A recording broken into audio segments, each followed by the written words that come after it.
Welcome to MSP 1337. I'm your host, Chris Johnson, a show dedicated to cybersecurity challenges, solutions, a journey together, not alone. Welcome, everybody, to another episode of MSP 1337. It is the third Tuesday of the month, which means I am blessed to have Matt Lee join me for Fireside Chat. Let's talk about some CIS controls. Matt, what's on your mind today? You say blessed, but I feel in our earlier discussion and where we're probably going to go with this today. I was tell you to go pound sand? Well, cursed might have been the aspect you're tying into it. And speaking of curses, if anybody's listening, someone stole my water bottle at Momentum. I'm not even mad about it, except there was a Mr. Rogers sticker that said hack the planet, and he had a FAFO shoe in his hand. And so that was super dope to me.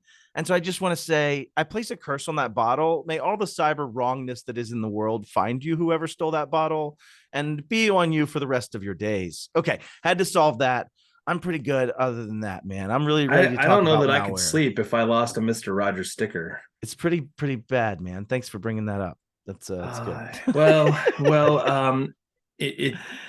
Yeah. So we've been doing a sequential attack on each control of perceived logical, following the logic of CIS controls. And when we were at PAX 8 Momentum earlier this week, a couple days ago, which for those of you listening, it was awesome. PAX 8 Momentum, like the educational content was mind-blowing. I have to say, I attended some of the sessions and I was able to participate a little bit on Thursday, and I was just truly impressed. And I don't generally like to blow smoke at any one vendor or organization, but for those vendors that might listen to this show, educational content is so valuable today that if you can focus on that with your partners over the check out our new smiley WYSIWYG shiny object, I think you will see a much higher investment return from your partners who want to spend more quality time with you. And I'll stop. I'll get off my soapbox now. I couldn't have said it any better. I agree. Nice. We're going to tackle malware defenses as opposed to going into Control 7, which was what we should be on. But we're not going to stay in the sequence of things because this came up. I had the opportunity to talk to a couple MSPs that are both working on their malware defenses policy and how they're going to show evidence to support these safeguards. And one of the things that we kind of uncovered was that one of them had decided to drop 10.5. And the other one was like, why did you drop 10.5? And so there was a little heated discussion that went back and forth. And so today, Matt, hopefully we can help put to bed the approach here. For those of you listening real quick, and I'll say this and I'll probably say it again, CIS made a decision to create the CIS top 18 in a logic linear model to follow. So if you do Control 1, then you would do Control 2 and so on and so forth. You follow till you get to 18. That's the way they set it up. So if it feels like, seems like, looks like, it sounds like another control that you've already seen, it might have some elements that are very similar, if not the same in some respects, to one you've already covered. But they said, no, wait, this needs its own control. Because remember, CIS only asks you to do one thing at a time. So if they get too overwhelmed on one control, they're going to have to move it to another one. So Matt, tell me what your thoughts are around malware defenses, because it is tackling one sort of piece of software. It's tackling one thing. Yeah. Well, let's set the stage first. I'll set the stage with this and the understanding that attacks happen where fingertips land. Right. Yes. If I'm a threat actor, I either want to intercept where that fingertip has started something to go. That'd be like cloud or man in the middle or adversary in the middle methodologies. Or I want to compromise that machine so I can become something on that machine of some user privilege or, if better, even administrative privilege. Right. That's what I want to do. So when you think about it, 10.1 is the focus on the understanding that as much as I, Matt, personally believe we're shifting more and more towards identity-centric security, where we understand identity and its extensibility to SaaS apps and all those other things we talked about in 5 and in 6 and in 2 and in 3, right? And so when we talk about 10, it still focuses very much on that infrastructural understanding of security needing to defend where the endpoint is. If you think about it, it's like, why do you put on a helmet? Well, so that when you hit your head on the freaking ground, you don't actually have your brain bounce against the side of your skull hard enough, in which it creates the concussion effect that kills brain cells. You don't want intracranial bleeding. You don't want those kind of things. We put on a helmet. And right? we already have enough things to get rid of brain cells anyway. So why would we I do my jeopardize best internally, yeah. though. Yeah. I only want it to seem like a fight internally in my mind. That's the right. brain cells That's line right. up against the alcohol cells and they just like punch each other, I guess, in my mind. It's called elasticity. It's elasticity. We're just keeping them stronger. That's right. But the point is, when we think about, this deploying anti-malware software, the very premise of 10.1, the beginning of it, saying deploy anti-malware software on all enterprise assets. Well, let's go back to why we started, and you and I went linearly through 1, 2, 3, right? Is because those are assets. We're talking about either data that's an asset or data as we come into this value aspect of it, right? Or we're talking about the software that is some form of an asset, right? We're talking about a physical asset where the endpoints touch. Most people, when they think about 10.1, they even don't think about it in its breadth because they don't go back to 1. Right. 1 says IoT, network devices. Right. It says, mobile phones. It's pretty says exhaustive. Workstations. It says servers. It says all of those things are those assets. And it also says comma space or anything that has the potential to touch, store, or process data. Well, guess what? There's a lot that goes into that conversation. You have to be really nuanced with to understand each of those veins. And then when you look at 10, you have to say, it doesn't say on some assets. It doesn't say on maybe an asset or two. It doesn't say, hey, whatever you selectively think to be in the front of your mind right now. It says on all enterprise assets based on their sensitivity and what they're touching, right? Obviously, you have to have that in mind. Sure. But when you think about it, deploy and maintain anti-malware software on all enterprise assets includes those IoT devices. It might mean a network gateway that's doing some inspection. It might be taking it through a SASE edge. It might be things like that help solve some of those challenges, which is why ZTNA sets you up really well for this. SASE combined with ZTNA type architectures allow you to send everything through processing from a malware perspective, and it starts at the agent consumption level. But which, if you don't know, zero trust is what you're referring to with ZTNA. Zero trust network architecture. Yeah. Yes. Or zero trust in general, but specificity to the network architecture. We should just say ZT because that's really what we're getting at. Well, yeah, but then you get into this, like, I could not trust you walking in my building and the physical aspect. There's so many other pieces of this. And is that wrong? So, no. I get it. Right. I get it. I'm just saying that. Yeah, I'm giving a phylum after the genome, I suppose. Or there genus, you go. I suppose, if you will. So, and I might even have those backwards. In fact, correct us in the comments if I am screwed up there. I don't mind being an idiot as a scientist, I guess. But when you get into understanding that, I think the breadth of it is often lost. Like I ask this all the time, and you and I did this just yesterday or 2 days ago. We asked MSPs, how many of you are covering mobile phones? Right. None, right? Very few. I think there was one. I think it actually became a very heated discussion about, I shouldn't say heated, but that one guy did throw a chair, but Yeah, well, I think where this gets really important, and I think Dom brought this up too, in where we silo like privileged access, where we say based on geography or device or any number of things that we restrict that data that you can access. We might say some, and we may even get into like. See, and I disagree with Dom a little bit, and not on well, that. Let's get into that in a second, because I think the point of what kind of came out of that I thought was kind of critical to stay a little bit focused on is BYOD is here to stay. I don't care how hard you want to push against this. You can say no all you want, but inevitably, unless you've done a perfect job of blocking and tackling, someone's eventually going to figure out a way to access something for work through a means of authentication. So I think there's some validity to that in the context of if we focus on how we access something, then we can restrict what can access. Totally true. All of those things are true. Let me talk you through his premise that I disagreed with that came out of that. Okay. Because his argument was that, right, if we do MAM, right, so if everybody that's listening, mobile application management, or in, let's say, Android world, you're talking about maybe a work profile. Basically, in some form or fashion, you are enclaving. You are now saying this data can only be accessed by Outlook. Outlook is in an enclave mode, and it can only be in that Outlook. You can't copy and paste in and out of it. You can't interact with things in and out of it. It is protected, right? We're good. Totally good. Right. So in Dom's premise, because of that, then the malware defenses necessary don't necessarily include protecting his phone. Not true. If I root it, right, there's possibly attacks from the in out. If I have an agent that comes in or an email that comes in, now granted, his argument would be we'd be protecting that on the surface of the email in 9.5 and some of those other aspects of it, right? And maybe we bring that up later when you talk about this redundancy challenge. We'll come back to that. But the point I was making is that his argument was, well, I don't necessarily want my employer to have an agent on my phone and be protecting it in that mobile fashion. He's quite against it. And the argument is that he's still making that same convenience over security in my mind.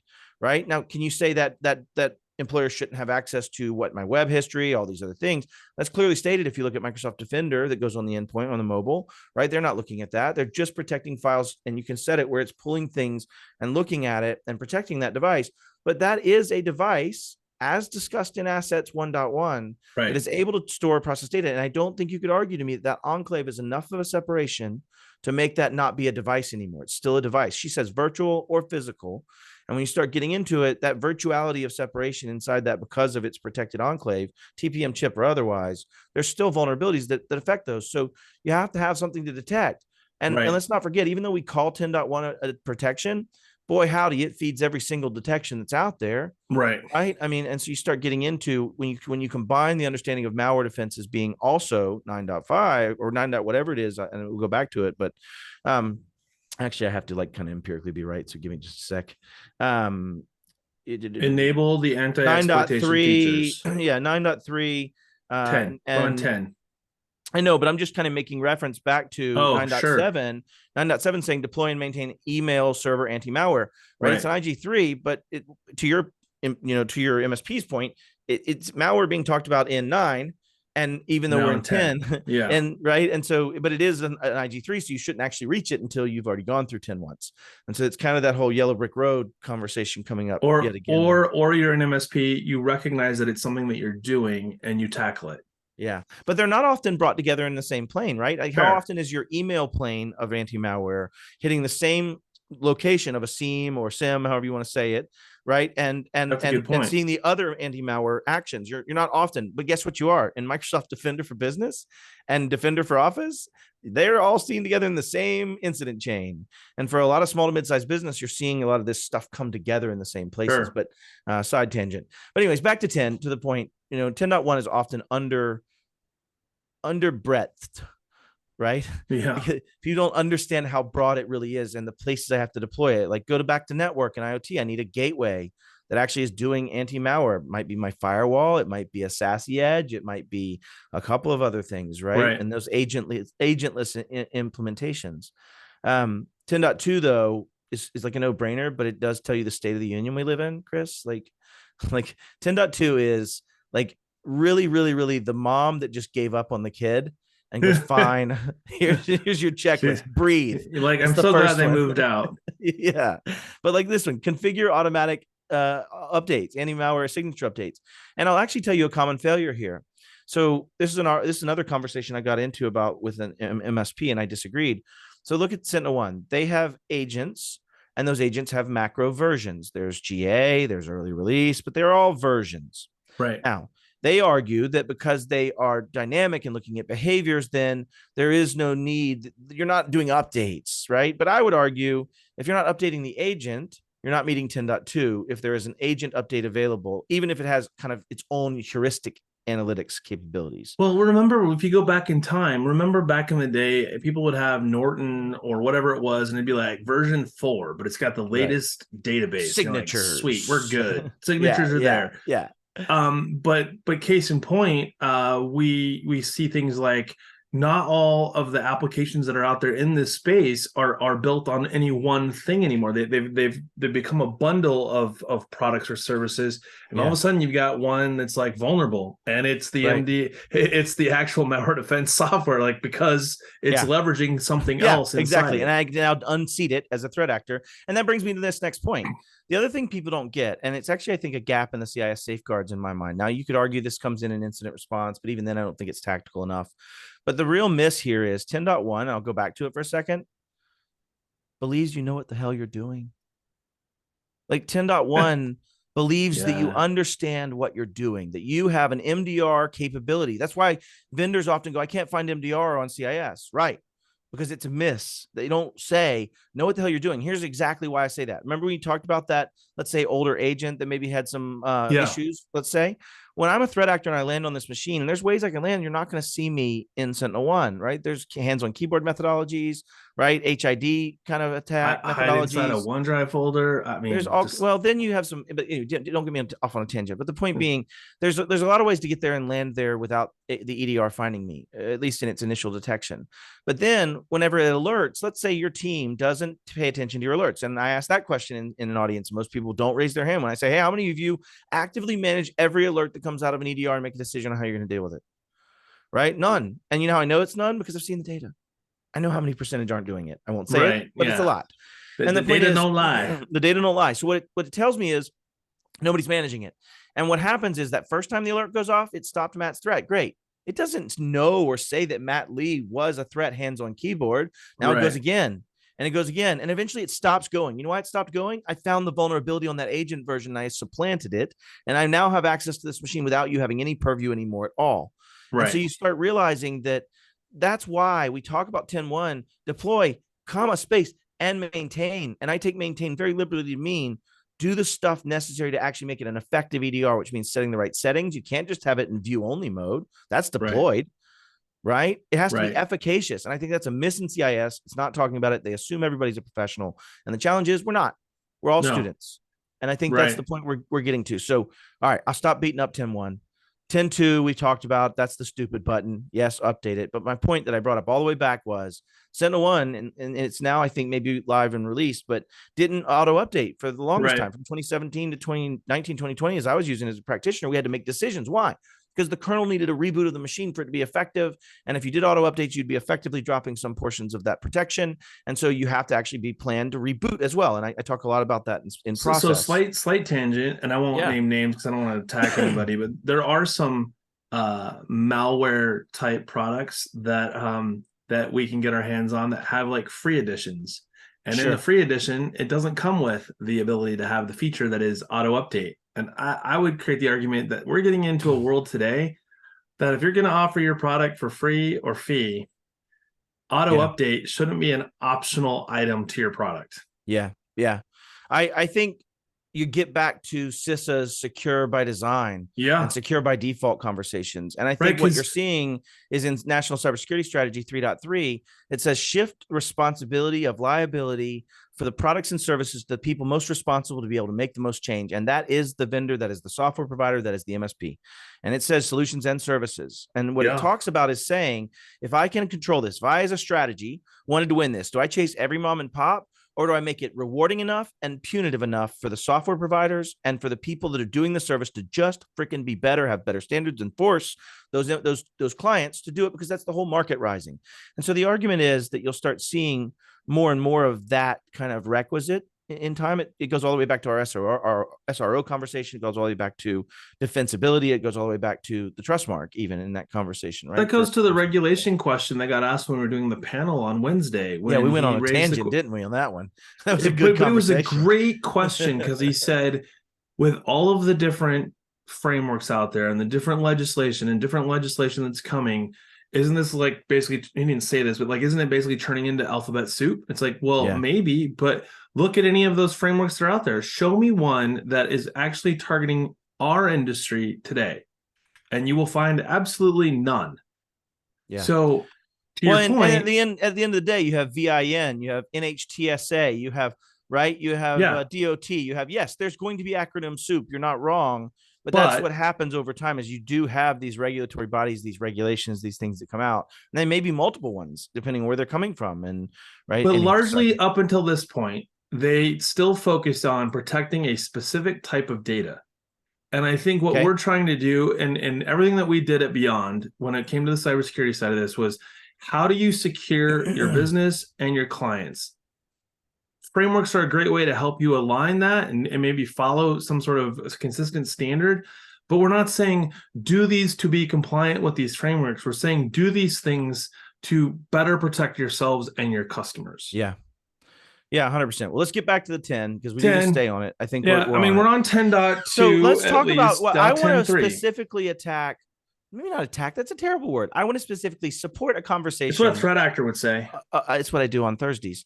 We're good. It's Friday. So the aspect of what your person had said, which said, I'm not doing 10.5, which let's read 10.5 real quick, which is enable anti-exploitation features. Enable anti-exploitation features on enterprise assets and software where possible. They give some such as's because they really want to give you scope, which is Microsoft DEP, Windows DEG, or Apple SIP and Gatekeeper. And what's interesting is, at least on the Windows side, 10.5 is on by default in Windows 11. Mm-hmm. Like, I want to make sure we understand. Like, I'm not having a policy. My policy is don't change default C4.1, right? Like at some point, enforce this in 4.1. I'm going to leave this way. Like, why would you say I'm not tackling it? And the same thing goes to 10.3. Autoplay for removable media in Windows devices for sure is disabled by default. I know I wanted to demonstrate it. I had to go turn it on in the registry. I had to make it possible to attack it. And it was very tough on Windows 11. So you get into some things. I guess it wasn't very tough. I'm being a little hyperbolous, but the point is, no, well, that's fair though. You had to go and make a registry change. That's substantial. Yeah. I think the point is, when you start looking at these are really more, to your point, guidance of saying, disable auto run for autoplay, remove media. Where? On what assets? Phones, right? Cool. We probably don't have a big challenge there, other than maybe if they, right? Laptops, yep. Cool. Servers, yep. Okay, we're gonna make sure this is there. But really, it's more saying, when you talk about 4 and you say secure configuration process, that doesn't say have all the configurations. It says have a process. This is where you get some of these configurations and the understandings of some of these configurations in their codification, right? So you're now saying, hey, turn on DEP. Great. That's a 4.1 setting. And that is the argument, I think, that sparked from how do you do it in a policy? How do you address it in a policy perspective, right? Is that kind of what we talked about before? Well, and again, to some extent, I don't know how much of a policy per se that you need to write just for malware defenses. Agreed. If you've written okay, good we're on policies, the same page. Yeah. Okay. So we don't want to reinvent the wheel. And I think that if we were talking about, like, as we often do, I'm like, just get this done and don't complain, and you do IG3 and you just do it. But regardless of where you're at in the IG process, this is a repetitive cycle. It's never ending. It's continuous. So if I were to get to malware defenses and I haven't addressed it, or maybe I haven't addressed it well because I didn't understand it as well as I need to, you said it, like in 4, in secure baseline configurations, I could feasibly have in my policy addressing this one. And what really happens then when I get to malware defenses is it's really articulating even further. And the reason why you wouldn't necessarily want this to be fully in your control 4 policy is because this may change frequently. This may be something that, like, today I'm using fill in the blank Sentinel-1. And let's not disambiguate, since you touched on it. Okay. Policy is going to be guardrails. Policy is going to be where the road should wind up and where it should start. Policy is going to say, if I'm building a road, this is about where we need guardrails. This is where the road needs to pass, right? And then procedures and processes are going to be, I went to Canada last week and I actually got my official Canadian citizenship honorary. Yeah, and it's just you passed the vocab test. So I can actually. I also knew some lingo from Letterkenny, right? So that helped out, right? Like pitter patter, let's get at her. So, anyways, but back to the point of saying, I was on a tangent and I forgot. I think where you're going though is to talk about, like, policy is the scope or the rules that you need to follow. But there's a balancing act here, because I think within malware defenses itself, you could get too far down in the weeds where you have a frequency of change to how you're doing this. Yes, it's not the scope anymore, where you go, oh wait, deploy and maintain configure automatic anti-malware signature updates. What if that changes? What if you have for whatever reason it changed? I'm just saying, like, this is deep. Don't miss the macro point of what I guess I was getting at was, when you talk about policy versus procedure and process, you see that the policy should set where those overarching roads should go.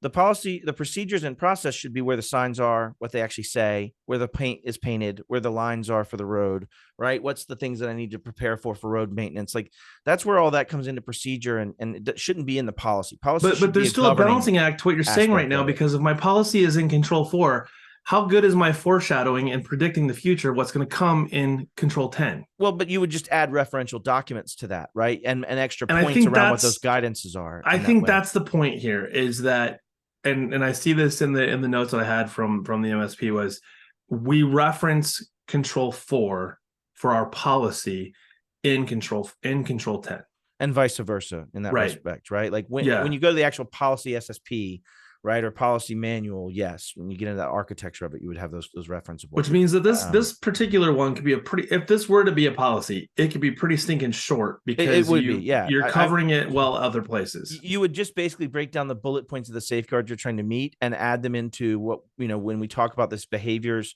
right? And then, the guide rails. So anyways, all right. So, but back to the point, I think continuing this 10.3, right? Disable autoplay. The reason for that is the attacks. One of the things it doesn't really cover that you would also think is under 10.3, and I actually do, and you're going to hate me for throwing this loop and going right back against myself. Laptop or devices that have you plug in portable media to boot from? Well, not that. That's another methodology, but not as valuable for me, right? Because of encryption, hopefully, if you're doing 3 well.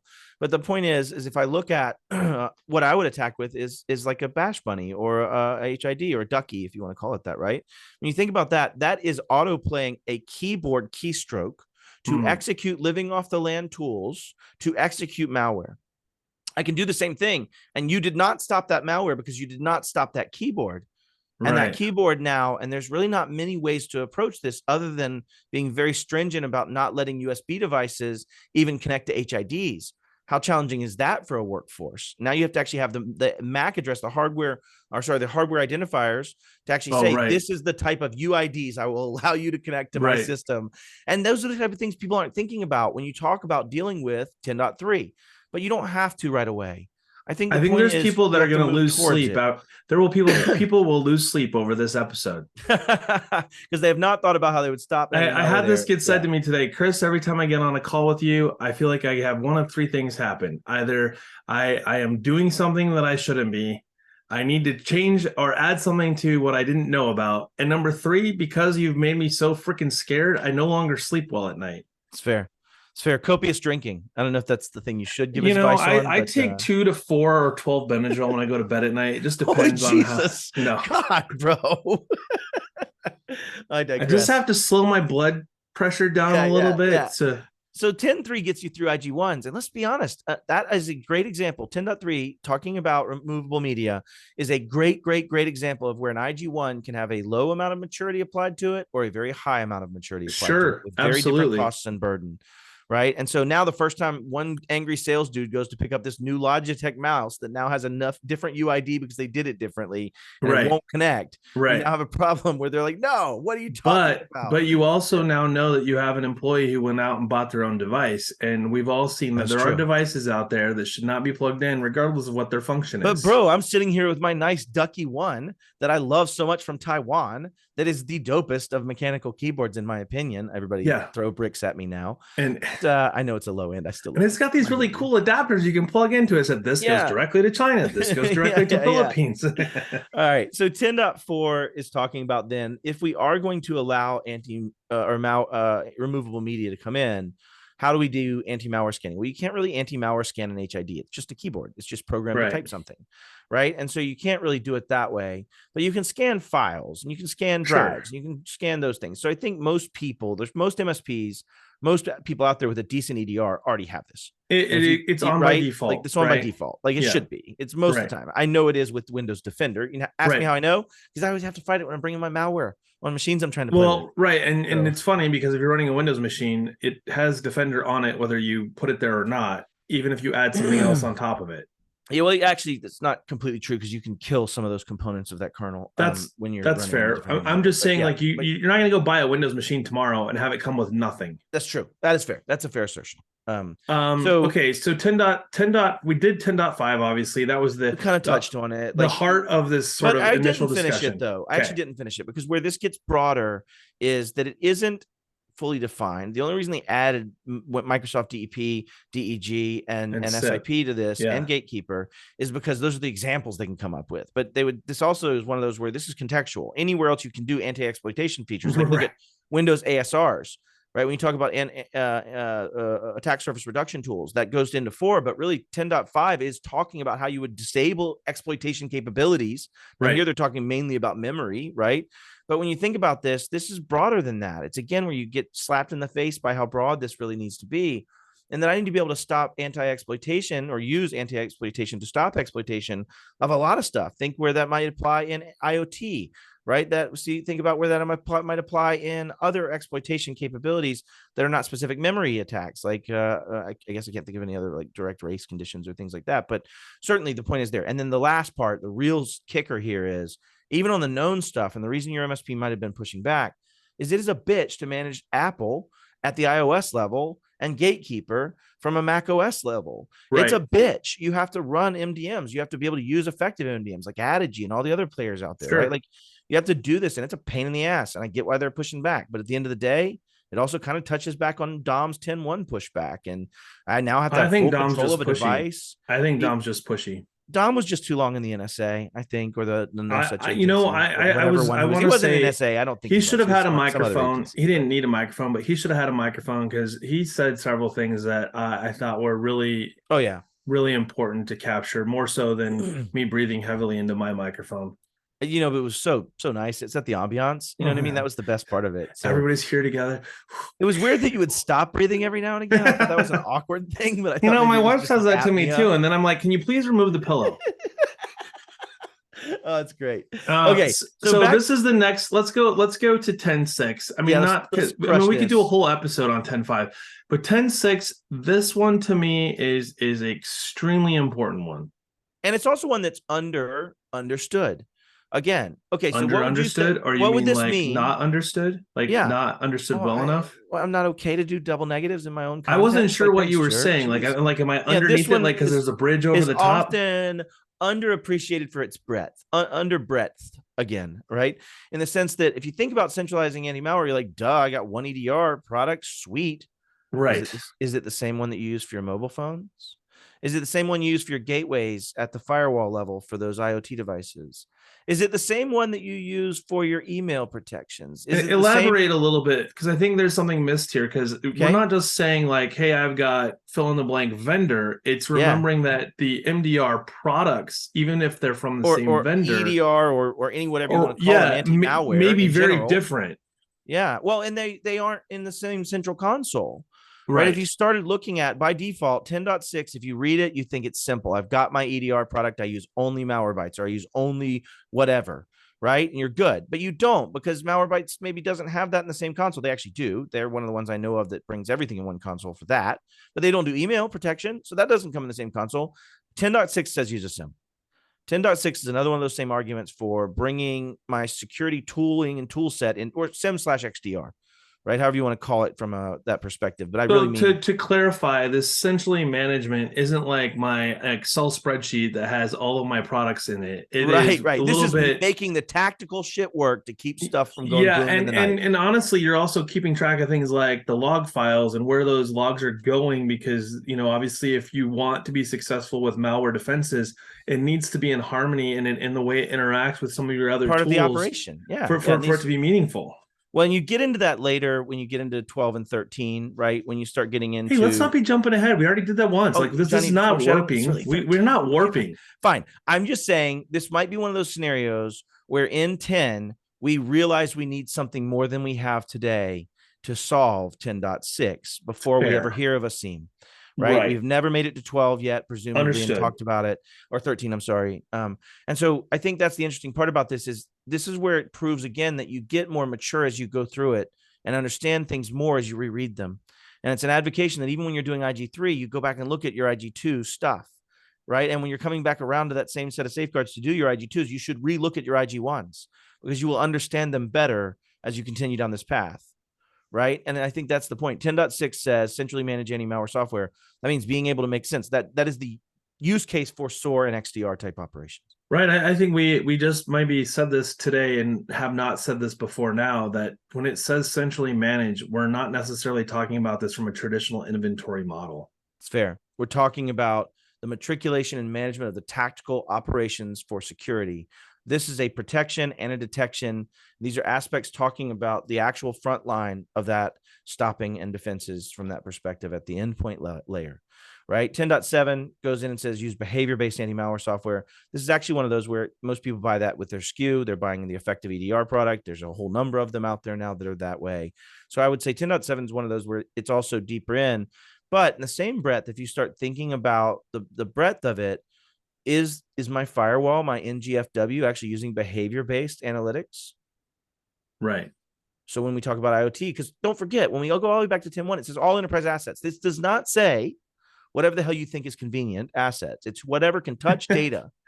Well, right? okay. So careful there, whatever convenient, because remember, when you're dealing with end users, this is a perfect example of BYOD. Like, well, I was at home and like I just sat down on my kid's school laptop so that I could remote in and get to whatever data I needed to. But that goes right back to actually controlling what is an asset versus being surprised by what is an asset. Right. And I think this goes back to 1.1 being, and I'll finish real quick. No, you're fine. You're saying what I think I was going to say. Okay. Well, it's really saying you finish. If I limit, I can, if you keep cutting me off. Actually, I can. I'm just being a bit wimpy. Yeah, it's fair. I still love you. But the point is, when you talk about 1.1, what if I was to say, what can touch, store, or process data is limited by a conditional access policy. Right. All data is encrypted by that identity. Everything that needs to be touched is behind that from an access perspective. And so I am whereby saying if you can actually touch or store the data, it's because you've signed in, you're actually compliant, you have your anti-malware tools in place, your disk is encrypted. I can check all those things and I can control what data that is that stringent. If you were at home checking your email, perhaps I might give you a 1-hour session in a Chrome browser to check your email by signing in, even if it wasn't on all of those things I just mentioned. Right. Maybe now I only check for a Chrome browser that's up to date and it's malware software being on it. You could get into different controls of what you allow to become an asset, thereby changing what you have to protect from a surface area as an asset. Well, I think you bring up something that's I think that's spot on. So I want to come back to that. But one of the things I wanted to point out before we get to the end of this timeline is the MSP mentioned, I don't have a plan. I don't have or plan on having a policy just for Control 10. And it goes on to say, all of Control 10 will fall under our secure configurations of company assets policy. Sorry, good.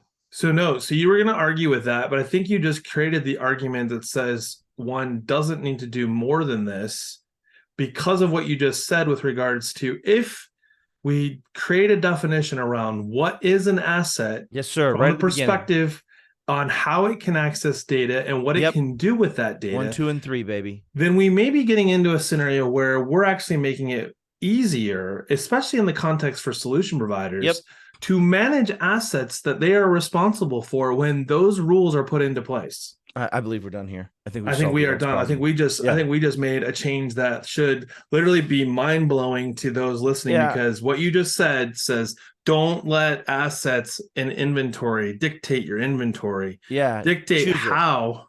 Yeah. That's it. How data can be accessed and what can be done with said data. It is controls the whole premise of this book, though, bro. That's the whole premise of this. If you we got all identity centric, what book is this that you are talking about? This is the MSP Owner's Handbook Sassy edition with Sassy. There's plenty of that going around. Yeah. And it's me, Wes Spencer, Marnie Stockman, and Juan Fernandez, Dr. Marnie Stockman. Sorry. And for those of you who don't know that I got mine autographed. I've torn out 2 of them and sold them on eBay. I got $18 for one and $3.75 for the other one. So I was able to buy several more copies of the book. We sell them and all the money goes to certification scholarship. We're giving away CompTIA certs with the book proceeds. So we do that as a scholarship. We already gave away $10,000. Awesome. It was pretty awesome. So tangential though, my point is that if I am an MSP serving only customers that are IID or IDP centric or AAD right centric, going into service providers being SaaS solutions and actually using all of the functions inside of a Microsoft where it comes to like Azure message encryption or Azure encryption, all of the things that come into that where you now can actually tie everything back to that identity very systemically. You can set a set of functions the same way for every customer. You actually get extremely scalable. And you also wouldn't find the commoditization of what normal MSPs do very, very valuable anymore. This fills that gap. Being able to be that automation of security, be that advisor, that strategic partner, as opposed to that plate spinner, right? And so there's a big difference there. Without that, you can't necessarily control it in the same way. Like think of all the tools you'd have to use in an AD environment to encrypt everything that's there, to tie it to an identity, to not have an attack surface from a lot of that. Because if I have AD, now I have to actually really protect what assets can talk to that AD controller. I have to have I have IoT separate with a different DNS. I have to have all the things that go into it that are very different than if I was living in an identity-centric world where Starbucks is where I'm actually working. Right. And I think that's the aspect of it is, to your point, our ender on this is that when we think about this, going all the way back to the beginning, if you do 1 well and 2 well and 3 well, and then get strategic about what you're doing with 1 and 2 and 3, you can have a lot less work to do in 4 and in 5 and in 6 and in 7 and in 8 and in 9 and in 10. Not as much 9. 9, yes. 9, yes. Yeah, More, actually. We'll get into that. We'll get there. So I'm going to say one thing before we close this out, because one of the things that I ended up doing when I was trying to help in the context of this control was, what does control 10 actually say inside those safeguards from a reference standpoint? And I found that it references 2.3, it references 7.3, 7.4, and 10.3 specifically calls out control 4. Yeah. Like, so that I just wanted to throw that out there as a reminder that these are all building on each other. This is like Lincoln Logs. It is not meant to be like, I'm just going to close my eyes and point. Oh, today's control 7. The way it's said, in my best opinion, is that they're interdependent. Interdependent. Right? You always use these multi-syllable words, and I'm like, I got to go write them down. I'm like, that's Latin, that's Greek. Oh, man. I'm not single syllabic, brother. Well, I think that's a good place to stop. For those of you listening, this has been Fireside Chat with Chris and Matt. Have a great week, everybody. See y'all.